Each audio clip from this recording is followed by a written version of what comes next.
Hello' everyone, আশা কৰোঁ সকলোৱে ভালে আছে। আৰু এয়া যাওক আজি মোৰ দুপৰীয়াৰ সাজত কি আছে।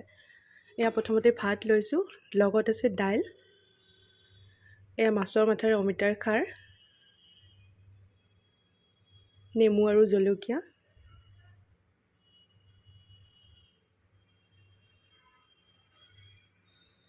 এয়া হ'ল মাছৰ পিটিকা, আৰু লগত আছে মাছৰ কণীৰ বেচনেৰে ফ্ৰাই। চ' আজি দুপৰীয়া সাজত মোৰ এয়াই আছিল। আৰু যদি ভিডিঅ'টো ভাল লাগিছে আপোনালোকে লাইক আৰু কমেণ্ট কৰিব। Thank U.